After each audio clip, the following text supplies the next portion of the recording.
Welcome back to the Thinking Out Loud podcast. My name is Kevin Wilson. I've got Kyle Wentzel here in the Thinking Out Loud studios. We are excited that you guys are back with us this week. And last time we had on the show a special guest, and we have him back this week. It's Kody Wentzel. He is the youth and associate pastor at Life Church in Leesburg, Georgia. Welcome back, Kody. Glad to be back. Thank you guys for having me. Yes, sir. Yes, sir. So last time we were head deep into a discussion on all things youth ministry. And that's where we want to pick up today because we kind of left you hanging last time. And we want to make sure that we close this out today and just flush this out some more. And so I'm just going to jump right in. As we were talking, last time we talked, we just kind of left off on talking about social media and the impacts that social media has had on this generation and different models of youth ministry. And so some of the successful models, some models that maybe aren't successful, and what success looks like as a youth pastor. And so I have a question for you guys. What would you say if I'm a parent? So we want to hit this from all sides. If I'm a parent and I am struggling with my kid through social media, right? I don't really know everything that's going on. I don't understand TikTok. I hear some bad stuff about it, but I'm not sure, is that something my kid should have, shouldn't have? Facebook and Instagram and Snapchat. What if I'm a parent trying to navigate through that stuff? Yeah. Where do I start? What do I do? What are some pointers that you could give me as a parent regarding those things?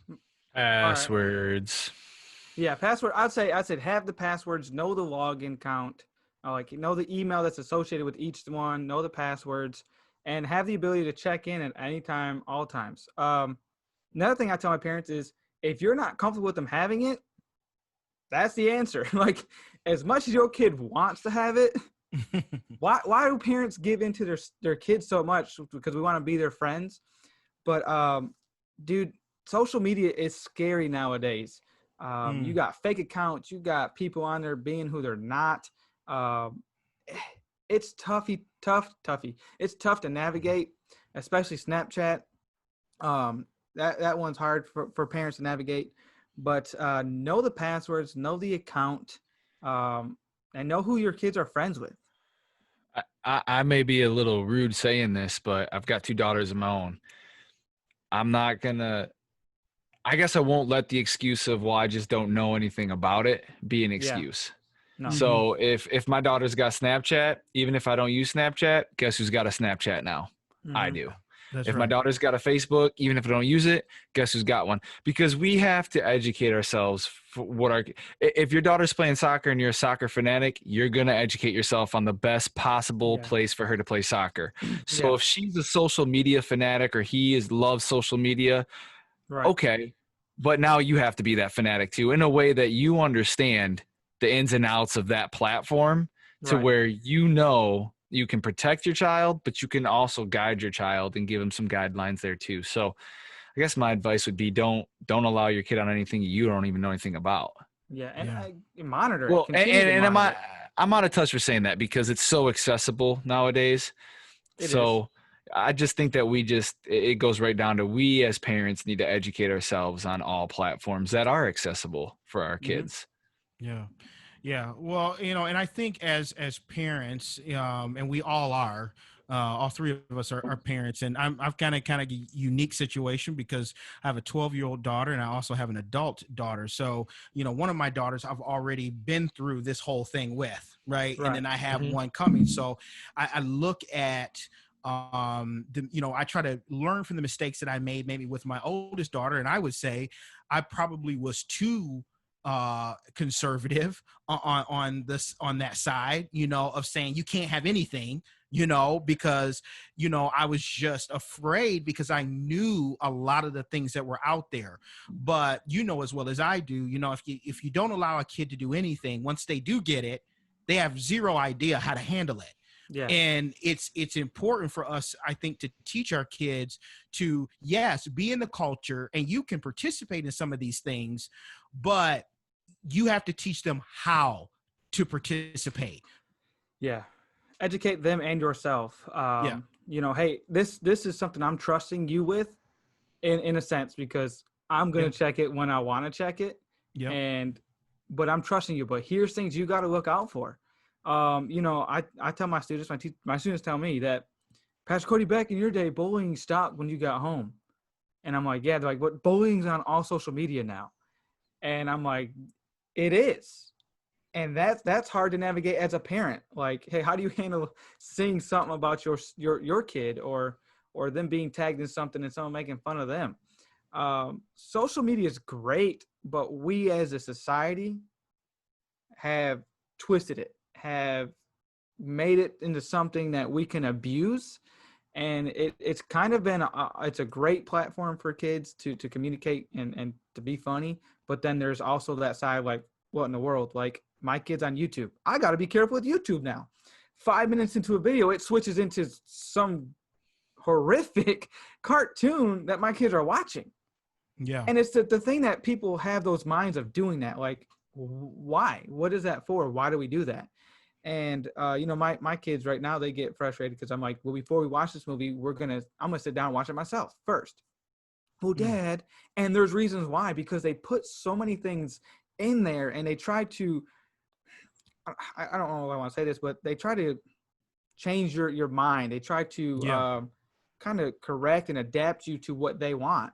Manipulation. And manipulation. And it happens. They did studies on it.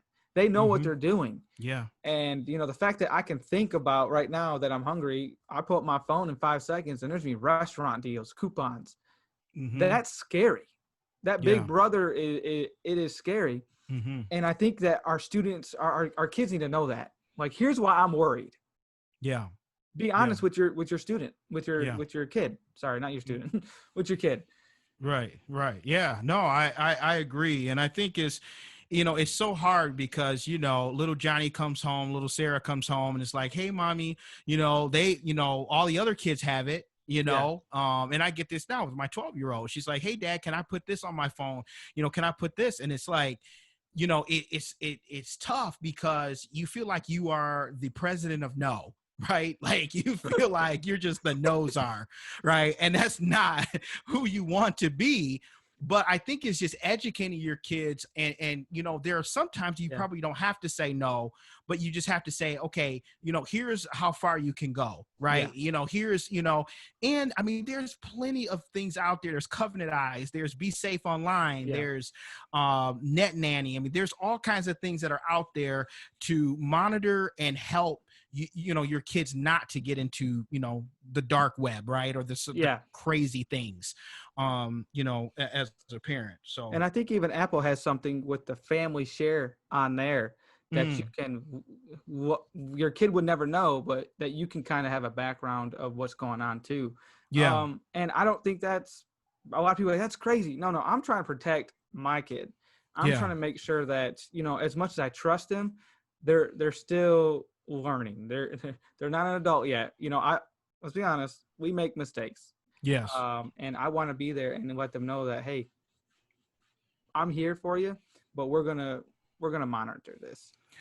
Yeah, the Bible says, and I love this scripture, the Bible says, train up a child in the way he should go. Right. And it's not the way they want to go. It's not the way the world wants them to go. We are commanded to, when our kids get up, we are supposed to be teaching them the word. When they lie down, teach them the word. When they go about the way, the Bible says, teach them the word. So, and I've heard from both of you guys and some of your mentors that have said, everything you watch, everything you're listening to is preaching a message to you, like everything. And so you have to be careful and know what message is being preached to your child.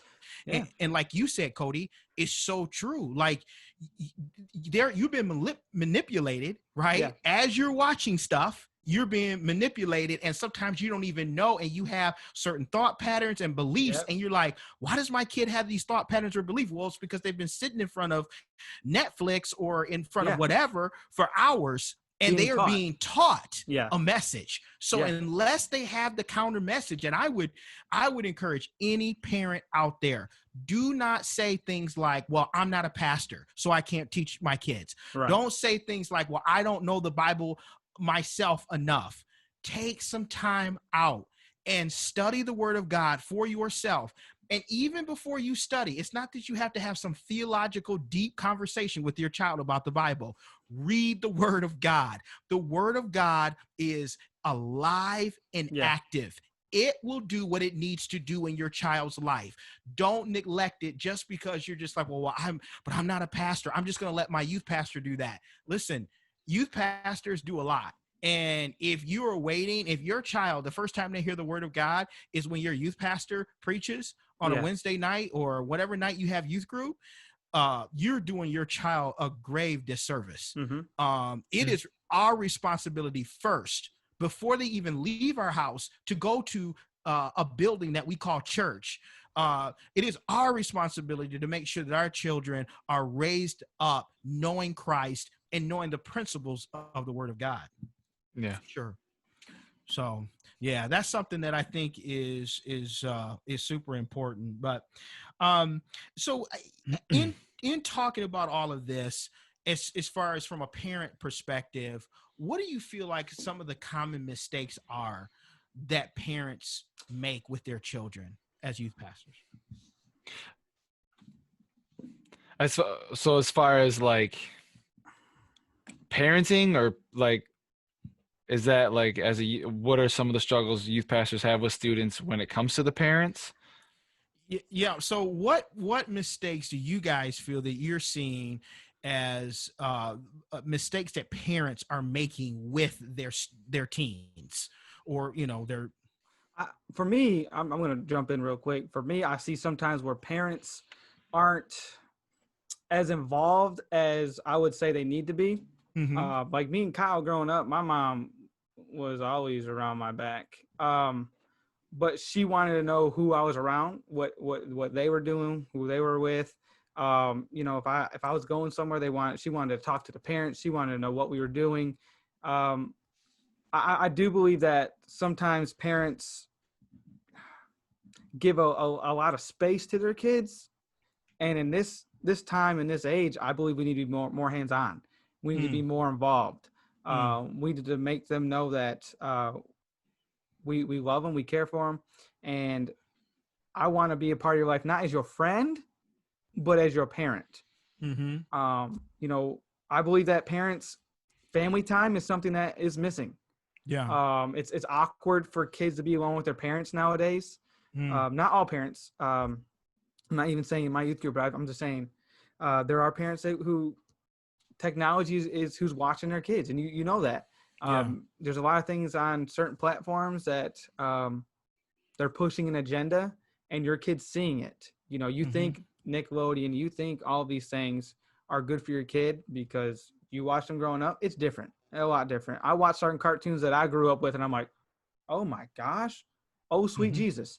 And so I believe that parents just need to get back to that. I'm not your friend, but I am your parent, and I want a relationship with you that's not vague, that's not just on the surface, but it's deeper than that. Yeah. Something that stuck with me that I heard years ago that Focus on the Family did. So they had a talk with a group of parents and their children. And I remember they had some teenagers in a room, and they asked them, they said, what is one thing that your parent does currently that you think that they should stop doing as parents? And one of the girls spoke up, and she said, they need to stop trusting us so much. That was powerful. Like, I never forgot that. And,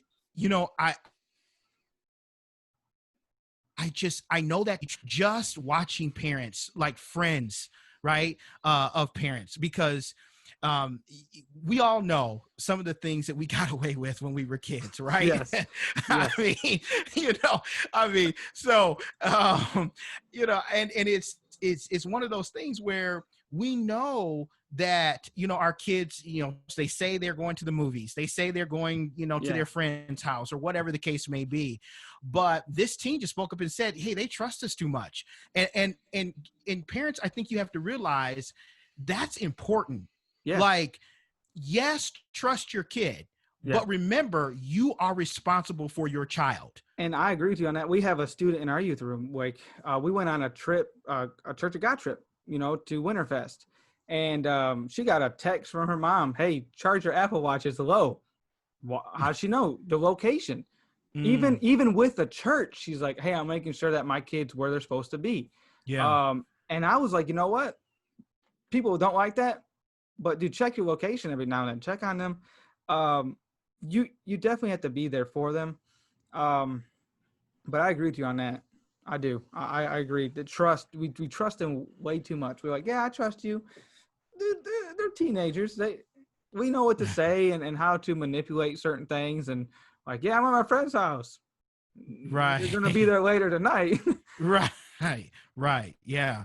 If they're at their friend's house, know who's going to be there. Yeah. Know what adults are going to be there. If they say they're going to the movies, you know what? It is not beyond your parenting, to say, hey, I want to see your tickets when you come back, to make sure they're going to the right movie, whatever the case may be.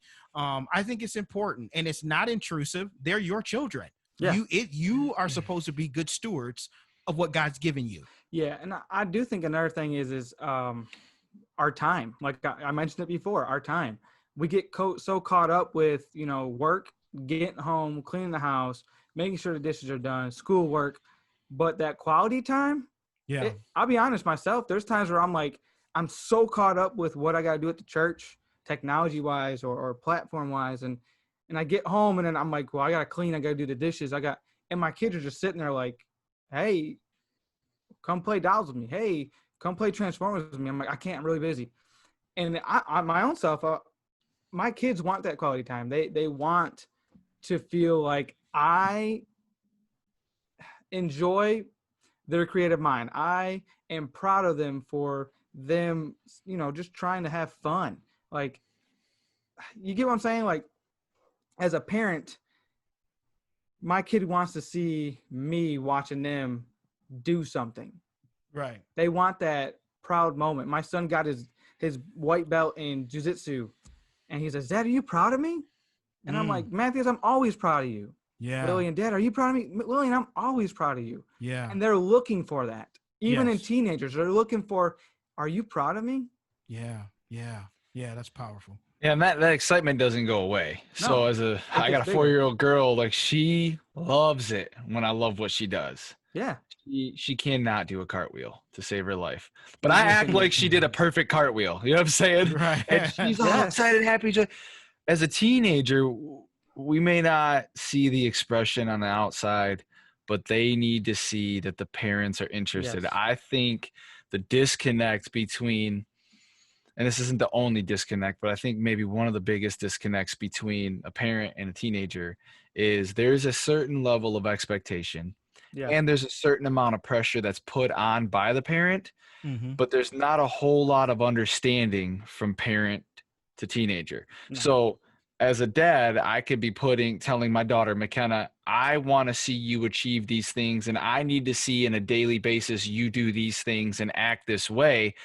But there's also that disconnect because as a dad, I'm also not putting in the time that Kody was just saying to get to know my daughter on a deeper level, to see why she may not be performing, quote unquote, to the level I need her to perform to. And I think that if parents, and this is something I'm going to have to learn, and if I'm gonna be honest with you on a smaller scale, I've had to learn, time with your kids, it's not conditional on what you want to do. Right. Time with your kids is conditional on what they're interested in. Yeah. And so, listen, if my daughter doesn't like football, and I pray to God she does, but if she doesn't, I may not be watching Monday Night Football. Dude. If she doesn't, we may not be coming home from church and watching the Lions break my heart again. If she, you know what I'm saying? Like I've got to, as a dad, say, I am raising the child. And as a mom too, and my wife has helped me with this because my daughter's 4, McKenna, and we're closer now than ever. But when she was 2, she didn't want to be around me. She didn't want to be by me. She wanted other people in the family, and it broke my heart. But my wife sat me down, and because she loves me, she's honest, and she was like, you don't give her time. Yeah. You think as a 2-year-old, you don't need to do that, but she knows. And she's acting only because those people give her time. And it broke me. But I can only see that 14 years from then being a bigger issue. And I think what we see, and what I've experienced as a youth pastor is there are people who have spent far less time in these kids' lives, but far more time intentionally with them than parents who have had them their whole life. And then the one who has spent the least amount of time with them is also the one giving them the most expectation and pressure. And there's just that huge disconnect in there. I agree with you saying, because I heard Rich Wilkerson Jr. say this. He says, immaturity is self-absorbed. Maturity is others-absorbed. And you got to understand that your child is immature and they're going to be self-absorbed. And you got to understand that as a child, that's what they're about. They want to have fun. They don't want to sit there and watch you watch football. And that's where I'm at right now. Like I'll come home and tell you, is like, on Sunday you don't get to watch football. I'm like, I don't.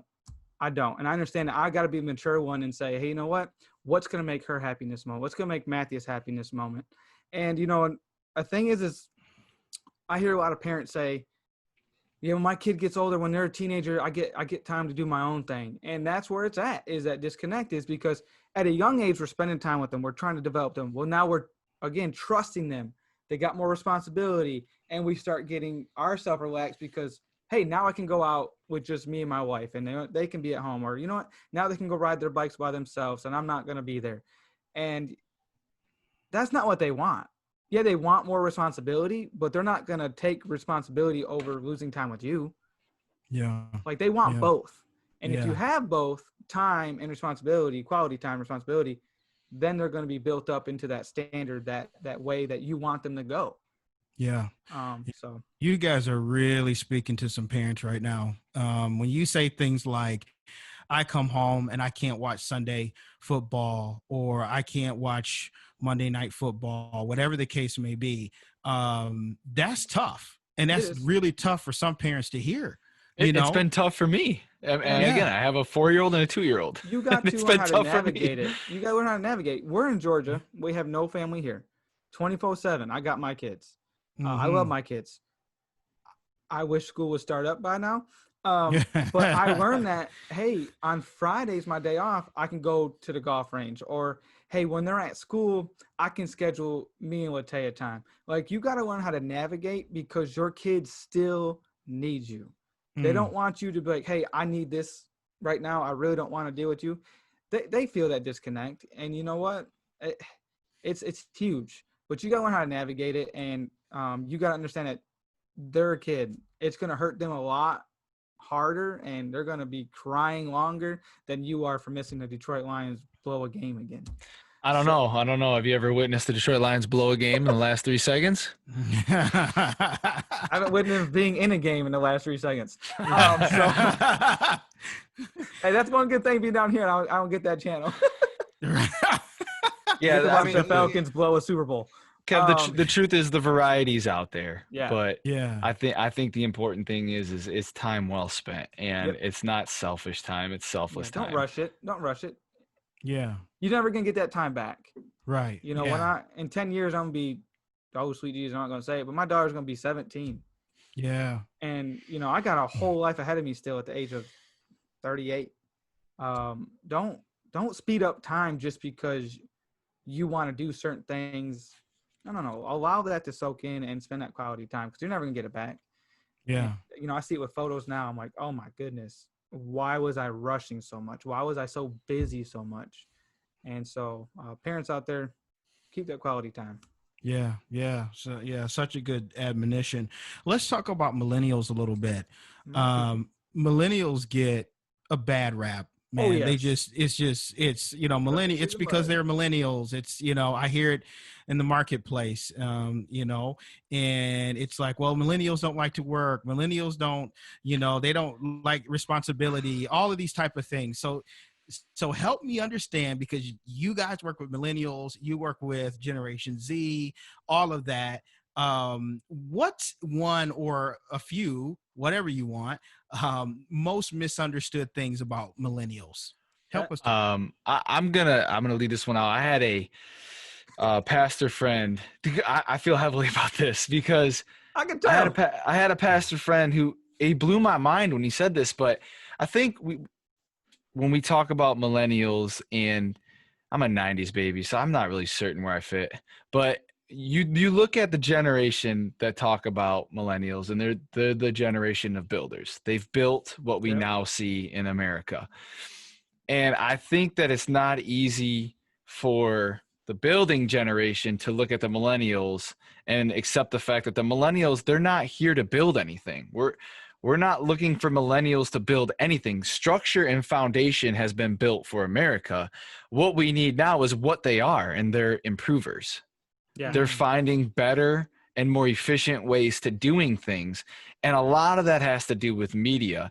And I think that's been, again, I'm going to say disconnect, but that's been the disconnect, because there are things millennials can do that the building generation just can't do, or it's gonna be much harder for them to do, and Yeah. vice versa. But I think that's one of the things where it's more of a thought like, well, millennials just don't know what they're doing. No, they know very well Yeah. what they're doing, and they're trying to do it with your support. And they're trying to make this world a better place and a much easier place to live in as far as business goes. So Yeah. Yeah. No, that's good. I agree with you on that. I think millennials, because they were brought up during that technology time where it was huge. Like in schools, we were taught that we had to sit down and learn how to type and learn how to navigate that platform, or that software, I should say. I believe that people do think that they don't bring much to the table, but they are the most intuitive and creative people out there. Mm. They're why we are where we are now. Yeah, you got people who are older that have ideas, and they sit down like, I have this idea, and they're like, okay, I can create that software, or yeah, I can code that for you. Let's do this together. And it's like, we're so much far advanced technology wise Mm-hmm. because of those people. Yeah, they didn't learn those trade school trades, but I do believe they bring a lot to the table. yeah, and I think that's why it's important for both generations to support one or the Yeah, other, because we need both. yeah. Instead Yeah. of fighting This about it, world absolutely needs both. And I'm not so certain that there is a huge fight about it. I just know that there's that disconnect, and I'm caught in the middle, because I'm like, well, I know what Nintendo looks like, and I also know what a PS4 looks well, like. You know what they I'm say saying? I millennials know were what born Atari there. looks like, and Yeah. I also, you know what I'm saying? So I'm like, uh, I I remember a like box both. TV. Man, I, remember me and the I box TVs? I'm telling you right now, I remember watching some channels were still black and white. I remember the Dude, first computer, like Wait a like minute. out What? of something The out of the first Matrix. computer? dude, Yeah, I remember turning on our the Nintendo first computer 64. we had in our the first Oh, computer we okay. had in our elementary school, like it was Okay. something out of like the Matrix. It was black screen with green typing, you know. But now we're zooming each other, you know what I'm Yeah. saying, and we're Yeah. able to have Yeah. these. So I guess what I'm trying to say is the businesses you see succeeding right now is because they have a great variety of Yes. builders and improvers. Well, and Yeah. that's even in the church. You look at the churches that are successful or are growing, and we say successful, because they know how to coexist. They're not saying we don't need that, we don't need this. No, we need each other. Yeah. And there's things that I can do with computer, but there's things Kyle can do with laying floor and building walls. Listen, I can't do that, but I'll sit there and I'll run your Cat 5 for you, Kyle. Um, Much obliged. but I'm just saying, you need each other. There's Yeah. things even in our church where we have our sound guy, Drew, and he'll build stuff. He's really good at building stuff. And then he's like, hey, if you can wire it and get it to run, we're good. All right, cool. And I feel like there's that disconnect there, like we've been saying, of either you're a millennial or you're more of a trades. And I say trades because that's what they were brought up in, hands-on, Sure. learning how to build. But yeah, and not all millennials are. No, I'm not gonna go there. But yeah, I'm gonna leave Yeah. that at that. Yeah. Yeah. No, I just think that's an important question Yeah. because I think millennials get a bad rap. Oh yeah, I think. Um, Yeah. I and think they get a lazy rap, right? Yes, And yeah, lazy. Yes. yeah, and we They're not I lazy. They're just doing things from home that they're they not from yeah. their computer. they're just more Listen, efficient. They're listen, doing them yeah, they smarter, not harder. Yeah. Took me 4 hours. Took me exactly. 30 minutes to do this. Exactly. Yeah, no, that's good. So let's take it back to inside the church, Okay. and let's talk about what parishioners can do. So I mean, if you walk into any church on a Wednesday night, and I say Wednesday night because that's when most churches have a midweek service, okay? And you walk in, there is the adult group that's in the main sanctuary, and then there is the youth group that's in the really cool youth room with smoke, lights. It's dark. The windows are vibrating and everything's Yeah. pulsating, right? Smoke something. Hormones are machine. raging, whatever it is, right? So, but so if I'm in the sanctuary, right, and I see these kids going in, right, and it runs the gamut. You have some people, it's like, oh, isn't that so great? The kids going into the youth group. Then you have other ones just like, oh my gosh, look at her hair. What is she thinking? But as an adult, what can I do when I look at the youth? How can I get involved? What are some things that youth pastors want to see from me? How can I help? All right. For me, I deal with that on Wednesday night. You got some that love them, and some are like, their kids are running around, and I'm like, yeah, I'd rather them run around here having fun than run around somewhere else. That's right. That's what my pastor says. He's like, they're here. Yes. I think that we just gotta love them instead of judging them. You don't know what they're going through. You don't understand this time. Some of them don't understand technology and everything that they're dealing with, social media wise. But just love them. Show them that you actually do care about their life. Yeah. One thing that they can do is, I'm sorry to say this, but back the youth ministry. Yeah. When they do things, be there, support them. They want the young people there on Sunday mornings and involved at events, and it's the same way. Our church is really good at backing our teenagers, but be a role model, be a mentor for them. I think that's one thing that we kind of are missing at the church in churches.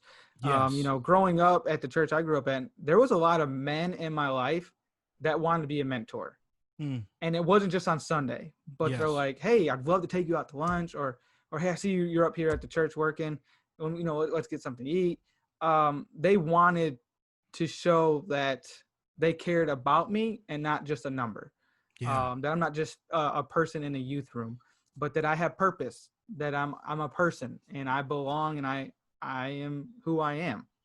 Yeah. Another thing is financial blessing never helps. You know what I'm saying? Right. I do, man. Youth ministry gets the hand-me-downs. They got to fundraise for everything, and it's hard to compete with that nowadays. Yeah. Growing up in youth ministry, I never had to fundraise. We never did a fundraiser at my church. So now you got to be a master of fundraising. You got to put it in the right time on the calendar because the school fundraises everybody like crazy. You don't want to fundraise a church like crazy, but just being there, supporting them, praying for them, and letting them know that you see them. Yeah. They're not just crazy kids. They're not stepchild. I've always made a joke saying you got to pretty much be like the El Chapo of youth ministry and move weight if you want to raise funds. Come on, man. No, that's great. That's funny, but in all reality, I think as I'm out of youth ministry now, and I'll always have a heart towards youth ministry, and it's weird sitting on the other side of the spectrum when I'm going to church now. I have no role in the church as far as any duties outside of, my tithe and just obviously being there. But I do know that there's been multiple times where, and our youth pastor just talked about they're sending kids on a camp, and the first thing that comes to mind is going to asking them and just saying, how can I, as a member of this church, how can I help? Like, is there anything you guys need? I don't know, because I'm not the youth pastor. I'm not in a youth ministry, but what can I do? Is there something that I can do? And he may not even know, but what that does is it sparks a relationship out of interest. So now as a youth pastor, he knows you're interested in helping. And if he wants to get help, he better start having a relationship with you to figure out who you are.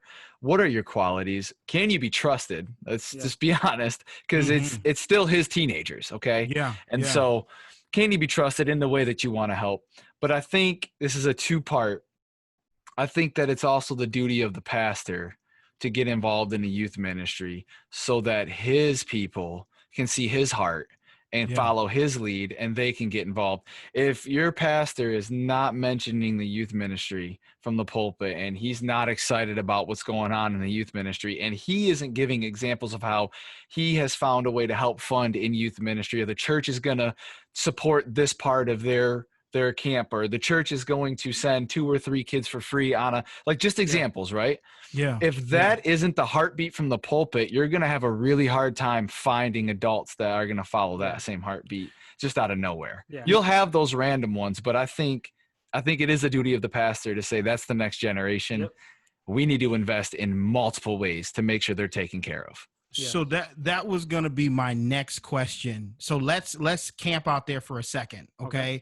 Because I think that's important. You hit something that's super important. So what can senior pastors do? Because there are senior pastors listening to this podcast, and I feel like that, sometimes the youth group is like this sub church. Like it's like you raise your own offering, you raise your, you do all the fundraising, all of the stuff that we have over here is for us. You guys are young and strong. Go have some car washes and try to raise some money, which yes, they are young and strong and they can have car washes, but by the same token, it is an extension of the ministry of that church. And I believe that senior pastors should be champions for their youth pastors. Yeah. And it doesn't seem like that youth pastors are up there begging for money or whatever the case may be, that should be something that's championed by the senior pastor. I do believe that. Sorry, Kyle, but I do believe they do great when it's like events wise and things like that, going to camp or doing something else.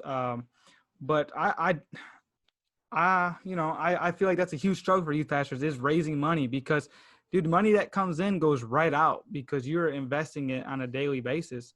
And it's hard to navigate that. But there are ministries in the church that might not do a single fundraising, but somehow are funded for everything that they need. And I think as a youth pastor, we do get frustrated in those moments because we see it. And we're like, hold up. I'm required to do this, or I have to fundraise for this, but man, they just drop money for, a new soundboard or new mics, or, hey, there's a life group or a small group that's doing this and it's funded through this.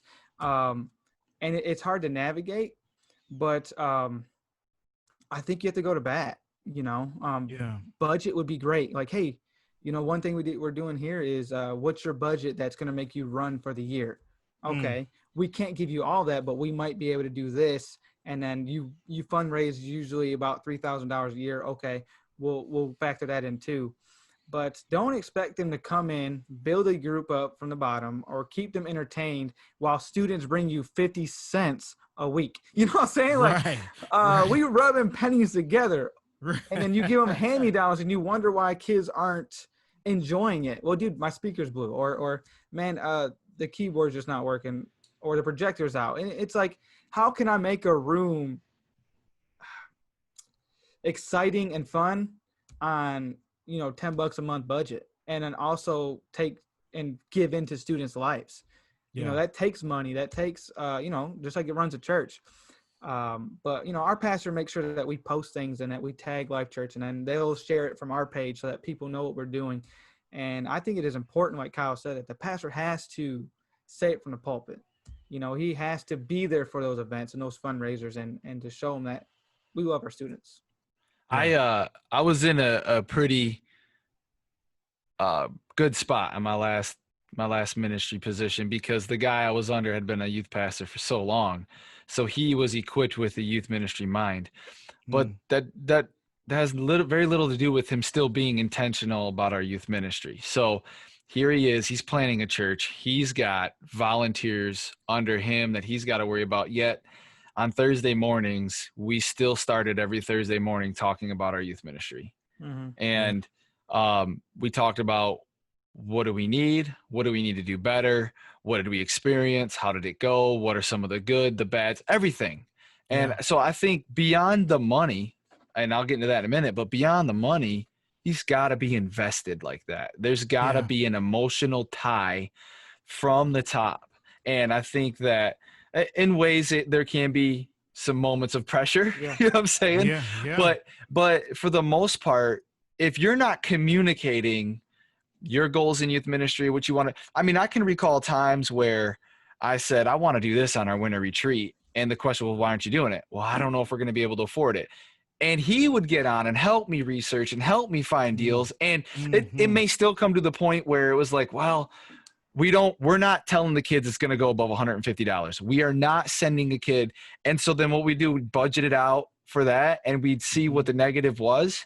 And we'd make a deal where he'd be like, okay, if you can raise this much, the church is going to cover this. Yeah. And it wasn't a secret thing. It was like, okay. And then on Sunday, when we advertise this, we're going to get the church on board and you're just getting creative together. And I think Yeah. that, That's awesome. I think that that's a huge, huge factor to have in a ministry where Mm-hmm. you can go to your senior pastor and you can be like, I think this would be sweet. And his response is, well, then why aren't you getting it? Right. And Yeah. you can go, well, Yeah. it's money. And he basically says, well, money's an issue, but it's not an issue. Like we'll Yeah. figure this out together. And we've got enough hands, we've got enough resources to make this happen. And then as a teamwork, you can go and do that. And I think that that's the positive side of ministry is when you can have the top down. And another thing is Sundays, when I preached, it wasn't just the youth pastors preaching, but it was almost like a willingness to showcase what's going on in youth ministry. So, and I listen, I've seen pastors, it's hard. It's hard for them to give that Yeah. moment up for that month. Like you get 4 to 5 Sundays a month to preach, and one Sunday in my mind isn't going to kill you, but for a majority it is, right? Like that's how I Yeah. think. So to be under a guy who was like, I'm not going to pigeonhole you on what you preach. I'm not going to tell you. He's like, obviously we need to have that communication, but if you want your worship team up there from youth group, let's do it. If you want the kids involved in the service in any way, let's do it. Let's just make it an organized strategy and let's get it done. So before you even talk about we're going on this camp this summer, or we're sending kids to fine arts, or we're doing this in the school system, the church just gets to see the life of the youth group. Yeah. Yeah. And it makes it so much easier because now they're like, now they see the church within supports that. And so now when you're asking for more support, well, the support's already there. Now Yeah. we just need, like you said, the parishioners or the members of the church to step up and say, well, I have these skills, or I have this financial ability to help. Is there a way I can do that? And Yeah. so I think it's intertwined. I think it has to be a leadership thing where your pastor is leading it and your youth pastor is willing to follow in that type of lead as well. Yeah. Yeah. Yeah. No, yeah. It makes it so much easier. And, I'm I'm thinking back because I've never been a youth pastor, but I've been a pastor of a youth pastor. And, I'm sitting here just thinking, how willing was I? And I feel like I was willing. He can comment and go on Facebook or Twitter or whatever he wants to do and tell Comment me. on us, But guys, come on. but Let us know what Kevin was like. yeah, Yeah. but I believe that I tried to be as intentional as I could. And your experience, Kyle, and I think more pastors, senior pastors especially, need to have that type of leadership. They need to have that type of person who is championing you and what you're doing, because it's a part of the ministry. And you know what, that person could have said, this is a new church plant. we don't have time. We need to focus more on just a church plant in general. But he spent a lot of time making sure that, the youth was taken care of as well. And so Wow. that's incredible. Yeah, I That's mean, and it wasn't just, it was a core of people around him that understood that was the standard. That Yeah. the children and the youth, they were going to be taken care of. Now, we weren't going to do it in a destructive way. We weren't going to do it in an ignorant way.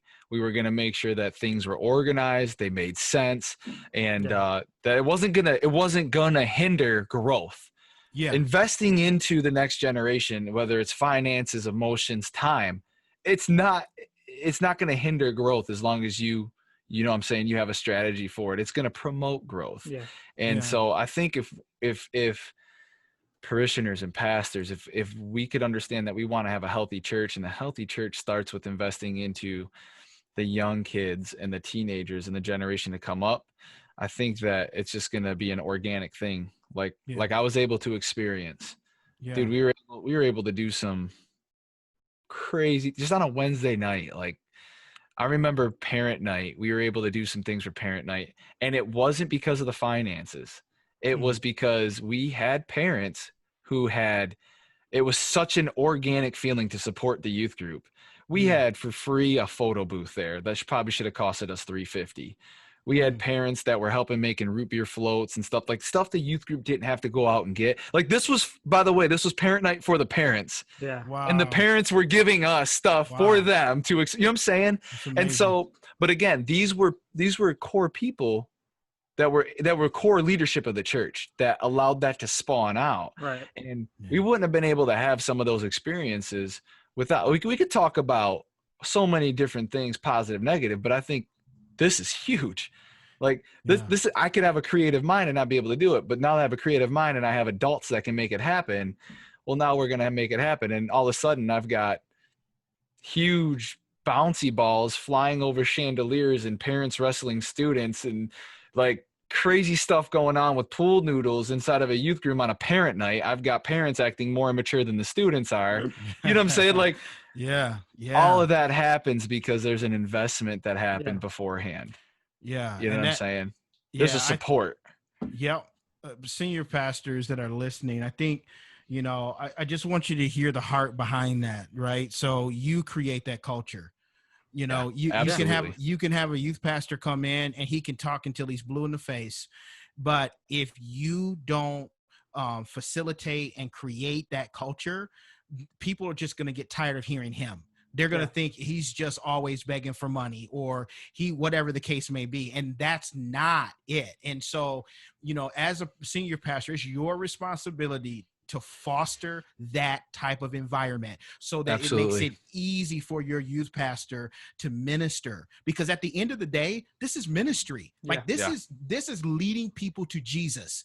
And so whatever you can do as a senior pastor or executive board to make that happen, that's what we should do. And so if your youth pastor is coming to you and saying, hey, you know what, if we could just do this, I really believe this will reach some people.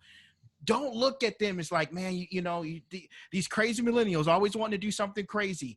If possible, give them the platform or give them the opportunity to raise the money for that thing, right, that they feel is what's going to push things forward, and watch God work, you know. And there may be times that there's mistakes. There may be times when something flops or fails. But I would ask you as a senior pastor, have you ever done anything that has failed? You might have bought the wrong color carpet and then everybody got mad at you, whatever the case may be.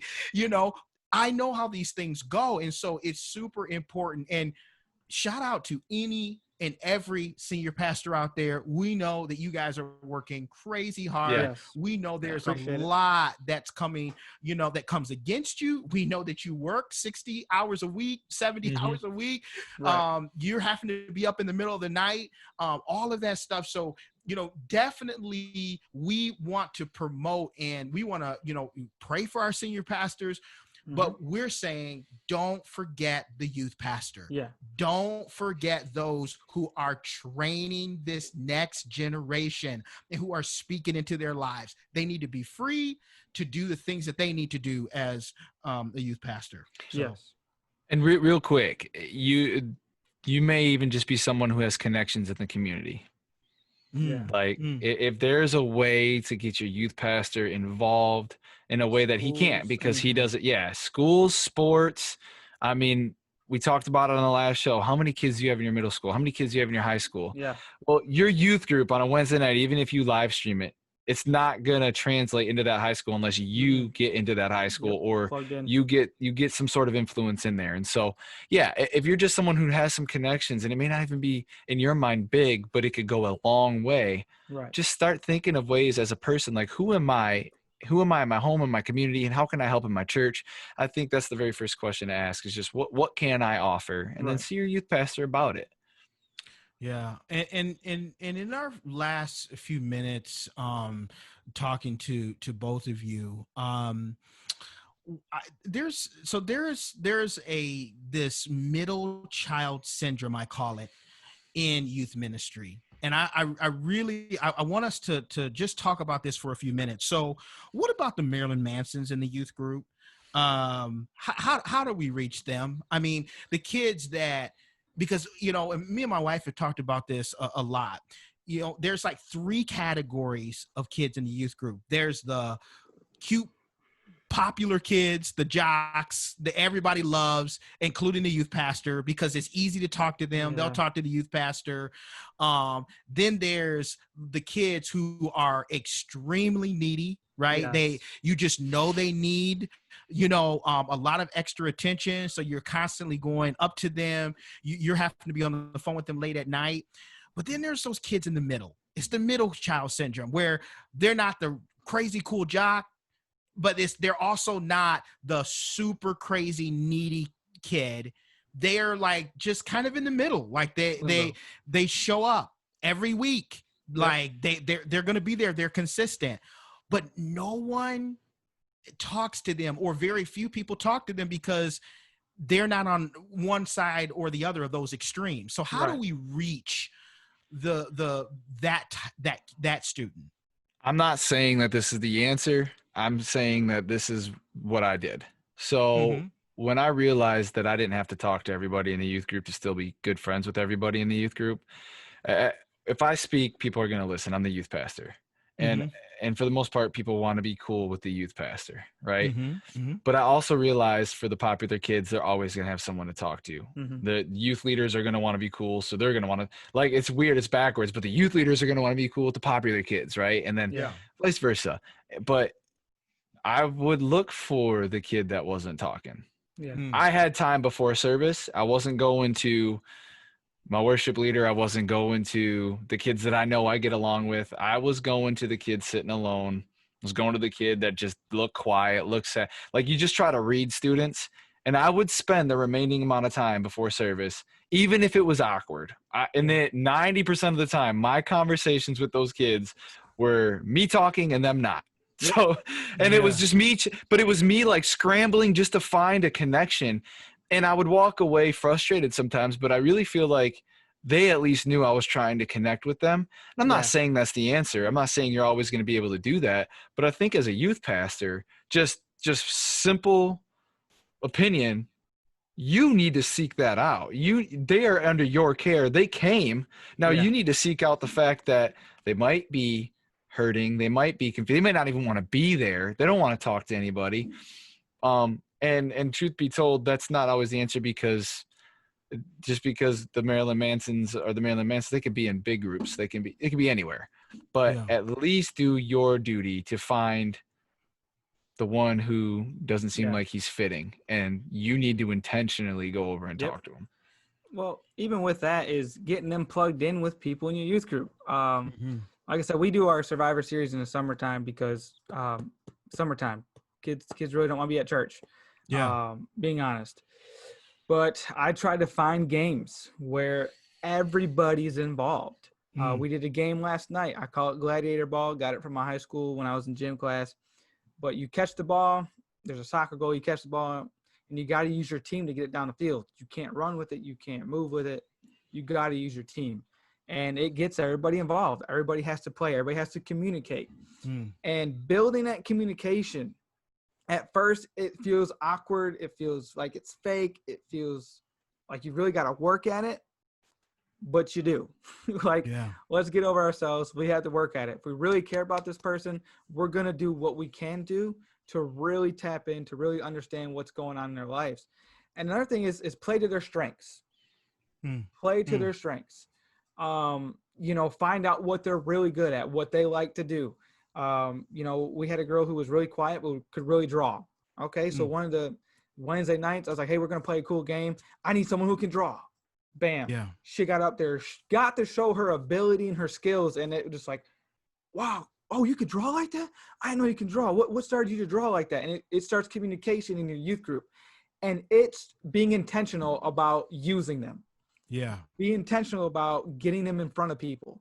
And that's what it takes. And you got to understand that you're going to have to sacrifice being with the cool kids, because some youth pastors don't want to. And you're going to have to really spend time with that person. Yeah, it's awkward. It don't seem like it's moving for you, but you got to take those times. You got to take those opportunities. I took a kid out last week, and talking with him at food, I had to keep the conversation going. I had to talk about things he liked. And it's going to be like that, but the next time it's going to be a little bit better. They're going to trust you more. They're going to start to pull away some things and open up. Yeah. And I think that's why we need to keep that communication open. There should never be a student that comes into youth ministry and doesn't talk to somebody. Right. Like I would take serious offense to that. And I'm sure it's happened under my care. And if I knew about it, it would have broke me. Yeah. But I think, someone asked me one time, and I was a little stern about this because I felt like they were coming at my ministry, but we do survivors, we do all that, but we keep a game in the beginning of service, no matter what we're doing. If we're not in a certain series, we keep a game, and it's always either groups or one big group versus one big group, and everybody has to be involved. And it's an icebreaker for that reason that, look, even if you're choosing not to talk to anybody tonight, for the next 10 minutes, you have to. Right. You have no choice. Yeah. But you have to. And hopes that the rest, it's opening them up for the rest of the service, because I want them open for worship. I want them open for the word. I want them open for fellowship. Like before they leave, they need to be talking to somebody, and you just never know what's going to happen, what kind of relationship or friendship sparks, because that kid was helping this kid in a game get across a certain line to get the, you know what I'm saying? And I've seen it happen. I've seen kids break in the middle of like, forget worship, forget the word. That's what I want right there. That if tonight ended, that was awesome. And I'm not saying that there's a foolproof answer to this, but there are better ways to make sure that kids are not going unnoticed. That is our job, to make sure that kids are not going unnoticed. Yeah, no, I agree with that wholeheartedly. Mental health in the last minute or so. I think youth pastors, leaders, everyone is seeing an uptick, a huge uptick in kids dealing with anxiety, depression, suicidal thoughts. I have my own story about that, that I may share on another podcast, but just in a very quick nutshell, I was a kid who grew up in a pastor's home, and at the age of 18, and I would say probably 17 as well, I was extremely suicidal. And it was a youth pastor. There was a couple of youth pastors and a senior pastor who literally saved my life one night. And had those youth pastors and pastors had, because I didn't have a youth pastor at my church, and they were the ones that saved my life. And so I know that kids are dealing with this. I get this all the time at work, being in leadership, and people come in and just having issues with all kinds of mental health issues. So as a youth pastor in 2020, what do we do with that? Like, what can we tell parents? What can we even say to youth that is dealing with that right now? Well, One thing I like about our church is we have a licensed counselor here. We have that ability for students to go and talk with them. As much as people want the pastor to counsel them, can we just be honest? I don't have the skills. I don't have the training. I don't have the resources to help you fully. Yeah, I can walk you through some scripture. I can walk you through trying to change some lifestyles up, but I don't have the resources. I don't have the skills to do anything. And I just like that we have that guy there that can help with these students and their issues. We need to, as a pastor, understand that there's other people in our church who could possibly do this better. And, anxiety is huge in what's going on in this world. Yeah. And a lot of our students are dealing with it. And my daughter has developed it from the pressures of the school system in this city. Yeah. Kindergarten when I grew up was, can you write your name? Check. Can you cut paper? Check. Can you glue things? Check. Can you clean up your blocks the end of the day after nap time? Check. Now it's like, do you know Spanish? Can you do math? Can you remember 100 and some odd sight words? I'm like, whoa, the pressure is huge. And so mental health is increasing in teenagers, even kids. Yeah. And I think that we need to look at other resources than just the pastor. Sorry, that's my take on it.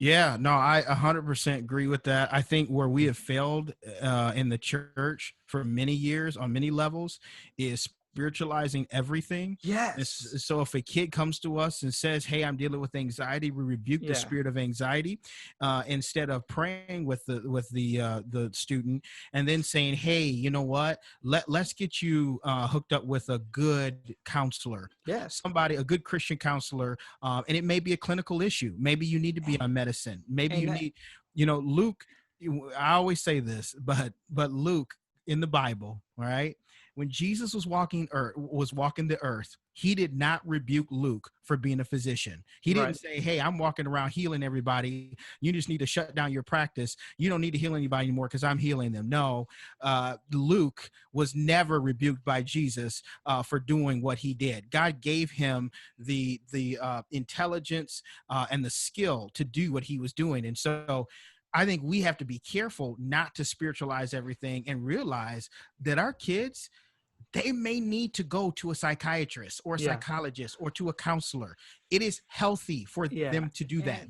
I agree with you on that. Over spiritualize everything. The churches just do that. I don't get it. But as a parent, it's real. Don't just sweep it under the rug and say, oh, it's just growing. It's just because of this. It's just because of the teenage years. No, it's serious stuff. And I like now that some churches aren't using, when I grew up, don't go to a counselor, don't talk to that person about this issue. It's wrong. Don't do it. Now it's, hey, sit down and talk to somebody about your issue who can pull on some strings and really connect the dots for you that you can't connect. And, as a parent, don't just sweep it under the rug. I have students that are like, well, I told my mom or my dad. As a youth pastor, you got to find him some help. You got to find her some help. And you got to tell the parents, hey, your student brought this to my issue. My attention is he's dealing with some, depression or anxiety. I got someone, not going to cost a thing, or, hey, it might cost this, that wants to sit down and help your child understand what's going on. Yeah, absolutely. I think the reason we're seeing, and you'll see it in the NFL, you'll see it in the NBA, you're seeing Hollywood actors talk about mental health now. I think it's because we let it slide for so long that, Kevin, you talked about the uptick. The uptick's becoming, it's always been serious, but it's way too serious at this point. It's too much of a normalization of it. I think, and as a youth pastor, I'm a little frustrated with myself because I've always tried to incorporate a series on anxiety or a series on depression throughout the year because I've known that that's been an issue.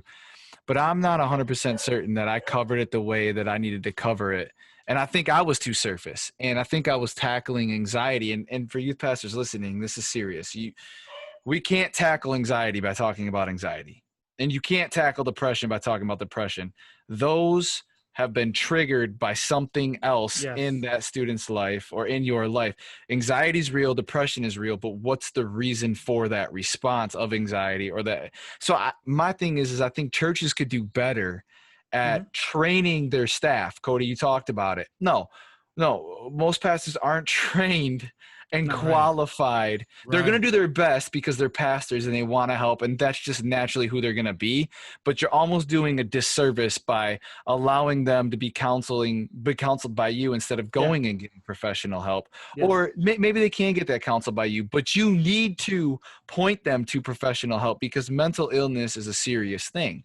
And I think that as church staff members, as pastors, we need to do better at educating ourselves on the awareness of it, on what it looks like, on the signs of. I never did that in youth ministry. And if I could go back, that'd be one of the first things I did was understanding what mental health looked like before mental health rears its ugly head, because in a lot of situations, it's too late. In a lot of situations, the kid has already done something that they can't reverse. Or in my situation, and Kev, me and you we're going to probably in a future episode talk about this because we both experienced it, but we've done things out of an irrational mind state because we never knew we were dealing with anxiety, or I never knew I was dealing with depression. If you would have told me I was depressed, I'd have laughed in your face. I have a pretty darn good life, but I was severely depressed. I have a pretty darn good job, but I am severely anxious about it. And so I think that if we can, as just a human race, figure this thing out as far as I need to be aware about those around me and be strong enough to say, hey, I think you got something going on and I recognize it and you need help. I mean, we as a church need to do better at the awareness aspect of this. Right. Yeah, absolutely. Absolutely. Well, guys, I so appreciate you being here with me today. And Kody, thanks so much for coming on the pod again. Thank you. I know you guys. I know you guys love Kody. Don't worry, he will be back. And we'll talk about some more things with Kody on some future episodes. But we appreciate you again for listening. Follow us everywhere, Twitter, Instagram, Facebook. Also, go to our website. We'll have some shows archived there as well. And we're looking forward to being back with you again next week. But until then, we love you guys and have a great week.